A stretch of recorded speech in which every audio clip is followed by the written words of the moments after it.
Olá, boa tarde. A partir de agora você fica atualizado com notícias do Brasil e do mundo desta quarta-feira, 6 de abril. Vamos começar com as manchetes dos sites dos principais jornais do país. Folha de São Paulo. China acusa Estados Unidos de corrida armamentista com míssil hipersônico. Washington fez teste e anunciou projeto com Reino Unido e Austrália dentro de pacto anti-Pequim. E agora, o Globo. Prevenção de afogamentos. Empresa oferece aulas gratuitas. Cursos são presenciais e online. O próximo será sábado, dia 9, na Praia da Barra. No Valor Econômico, Estados Unidos proíbem novos investimentos na Rússia e reforçam sanções a bancos. O país vai congelar ativos financeiros do Sberbank e Alfa Bank e proibir negócios com ambos de qualquer empresa ou cidadão americano, além de impor sanções contra as filhas do presidente russo Vladimir Putin. E por fim, o Estadão. Quarta dose protege idosos contra a Ômicron, mas por tempo limitado, diz estudo. Resultados apontaram que a proteção do segundo reforço, outro nome dado à quarta injeção, contra infecções diminuiu após 4 semanas. E ainda sobre vacina, a dose de reforço da Pfizer contra a Covid aumenta a proteção em quem recebeu a Coronavac, de acordo com um estudo divulgado pela Fundação Oswaldo Cruz. Um novo estudo feito por pesquisadores brasileiros indicou que a proteção contra a variante Ômicron em indivíduos que receberam 2 doses de Coronavac aumentou em até 7 vezes após receber o reforço vacinal da Pfizer. De dezembro a março, período de entrada e maior circulação da nova variante no Brasil, os indivíduos que receberam 2 doses da Coronavac tinham apenas 8,1% de proteção contra a Covid sintomática.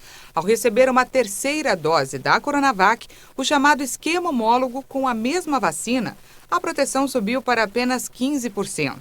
Mas ao receber o reforço da Pfizer, um esquema com vacinas diferentes, ofereceu uma proteção de 56,7% contra o desenvolvimento de sintomas de Covid. Já para as formas graves da doença, as 2 doses da Coronavac ofereciam proteção de 57,3%. Um reforço também de Coronavac aumentou essa proteção para 71,3%, enquanto o reforço da Pfizer elevou a proteção para 85,5%. A pesquisa da Fiocruz é a primeira a avaliar a efetividade desses imunizantes e do reforço vacinal no contexto de 2 variantes. Para avaliar a efetividade dos imunizantes, os cientistas analisaram mais de 1.300.000 exames do tipo antígeno ou RT-PCR em todo o Brasil.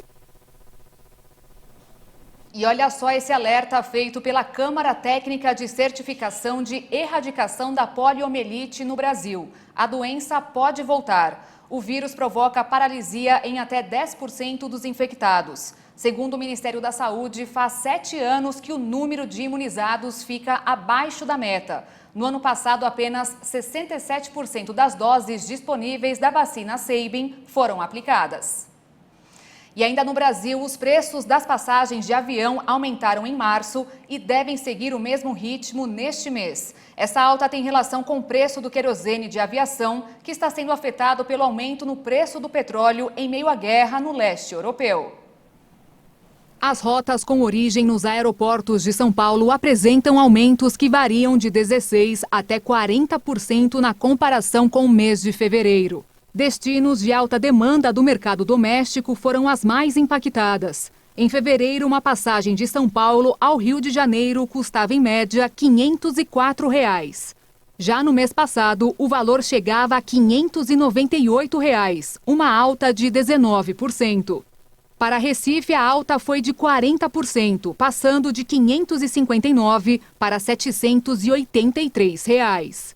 Com passagens até 30% mais caras, as cidades e estados nacionais com maior demanda foram Recife, Salvador, Fortaleza, Maceió, Porto Alegre, Brasília, Natal e Florianópolis. No caso das passagens internacionais, os reajustes têm sido menores. O preço médio aumentou 13% a Lisboa e caiu 4% a Buenos Aires no período. Essa alta acontece devido ao preço do barril de petróleo, que já vinha subindo antes da guerra na Ucrânia, e fez o querosene de aviação quase dobrar de preço no ano passado. Agora, com o conflito, esse valor voltou a subir. O preço médio do litro de querosene quase dobrou no ano passado e agora, com o conflito, voltou a subir. De janeiro a março, o aumento foi de 15%, valor que corresponde por 1/3 dos custos das companhias aéreas. Essa situação faz com que as previsões de retomada para o setor no Brasil sejam baixas. No mês de julho, o país deve ter nos aeroportos apenas 10% do movimento registrado antes da pandemia. Falando agora sobre pandemia, a China voltou a registrar recordes de contágios de Covid-19. A Comissão Nacional de Saúde informou 20.472 novos contágios em 24 horas, o que supera os números do primeiro surto da pandemia detectado há 2 anos na cidade de Wuhan. Ao contrário do que aconteceu em 2020, a maioria dos casos é de pacientes assintomáticos e as autoridades não informaram nenhuma morte provocada pela Covid-19 neste último boletim. Desde que conseguiu conter o primeiro foco, a China aplica uma estratégia de tolerância zero com a doença, que inclui confinamentos direcionados, testes em larga escala e severas restrições às viagens internacionais. Mas desde março, os casos não param de aumentar e alcançaram milhares por dia nas últimas semanas devido à presença no país da variante contagiosa Omicron. Mais de 80% das novas infecções do país foram registradas em Xangai, cidade mais populosa e de maior poder econômico da China. A metrópole de 25 milhões de habitantes entrou em um confinamento por fases na semana passada, que provocou cenas de pânico nos supermercados e testes em larga escala em algumas zonas residenciais. O surto de Covid afeta a economia e analistas já reduziram as previsões de crescimento do país devido ao fechamento de fábricas e ao confinamento de milhões de consumidores. O presidente do Conselho Europeu afirmou que sanções contra o gás e o petróleo russo serão necessárias mais cedo ou mais tarde. A União Europeia vai ter que adotar sanções sobre o petróleo e o gás da Rússia.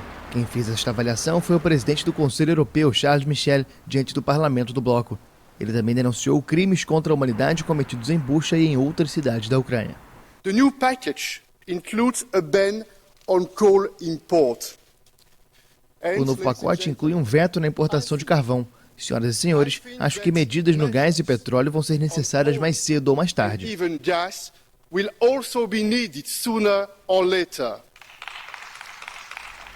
Na terça, a comissão propôs aos 27 Estados-membros da União Europeia a adoção de sanções mais severas contra Moscou, interrompendo as compras de carvão, que representa 45% das importações do bloco. Um possível embargo ao petróleo e ao gás russo é objeto de discussões entre os membros. A Alemanha afirma que não pode abrir mão do gás russo a curto prazo e que as sanções poderiam provocar mais dano à União Europeia do que à Rússia. E olha só, mais de 80% das escolas municipais de educação estão com aulas totalmente presenciais 2 anos depois da pandemia. A pesquisa feita em quase 3.500 cidades brasileiras foi divulgada pela União dos Dirigentes Municipais de Educação, com apoio do Unicef. Isso significa que quase 23 milhões de alunos estão de volta às aulas. O maior desafio agora é recuperar o tempo perdido de aprendizagem. Dando sequência com este assunto de educação e também sobre emprego. No Brasil, a cada 4 vagas criadas no mercado de trabalho neste ano, 3 foram ocupadas por quem concluiu o ensino médio ou superior. As pessoas com baixa escolaridade encontraram mais dificuldade. O mercado de trabalho está buscando pessoas mais qualificadas. Das novas vagas de emprego abertas em janeiro e fevereiro de 2022, 77,5% ficaram com pessoas que concluíram o ensino médio ou o superior. Segundo dados do Cadastro Geral de Empregados e Desempregados, a maioria das vagas ficou com quem terminou o ensino médio. No total, 279.578 pessoas do grupo foram empregadas. No nível superior completo, o saldo foi de 90.068 contratados. Os analfabetos são os menos incluídos no mercado de trabalho, com apenas 405 novos postos. O saldo de contratações nos 2 primeiros meses do ano é positivo, com quase 479 mil pessoas empregadas. O número foi impulsionado principalmente pela indústria, que abriu cerca de 152 mil postos de serviço. A maioria das vagas da área ficou com os homens. E a área que mais empregou mão de obra feminina foi a de técnicos de nível médio. E eu fico por aqui. Amanhã tem mais informações. Obrigada pela sua companhia e um ótimo fim de tarde para você. Tchau.